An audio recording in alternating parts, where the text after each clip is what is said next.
Sir. ওয়ালাইকুম আসসালাম, ভালো আছো? এই তো ভালো আছেন? বসো। হ্যাঁ বসো। Thank you.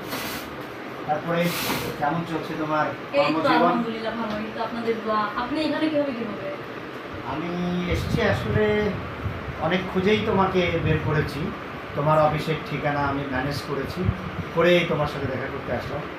আমি তো জানি যে তুমি বেশ ভালো পজিশনে আছো, চাকরি করছো, ভালো একটা পদে আছো। এটা আমার গর্ব। এটা আপনাদের জন্যই সম্ভব যে আপনাদের জন্য আপনাদের কাছ থেকে শিক্ষা পাওয়া, আপনাদের কাছ থেকে উপদেশ নেওয়া। আপনাদের জন্য অ্যাজ এ শিক্ষক হিসেবে এটা আমার গর্ব। তবে আমি আজকে এসেছি তোমার কাছে একটু আমার প্রয়োজনে। হ্যাঁ, আমার থেকে আপনার কি প্রয়োজন হতে পারে এটা আপনি কি বলেন? কি বলো মাইরা তুমি? তো আপনি আমার শিক্ষক, আপনার মানে আমার থেকে এটা আমার সৌভাগ্য। বলেন আগে বলেন। তুমি আজ এই পজিশনে চলে এসছো, এই পজিশন হোল্ড করছো, এটা তো বিশাল পাওয়া, এবং তোমার দ্বারা অনেকের অনেক উপকার হবে এবং আমারও তো হতে পারে। ওই প্রত্যাশা থেকেই তোমার কাছে আমি এসেছি। এটা তুমি বলতে পারো যে এটা আমার নিজের স্বার্থেই আমি এসেছি। না, এটা আপনার, যদিও আপনার স্বার্থ, কিন্তু আপনি আমার কাছে মানে এটা আমার জন্য একটা সৌভাগ্য। এর থেকে বেশি কিছু না।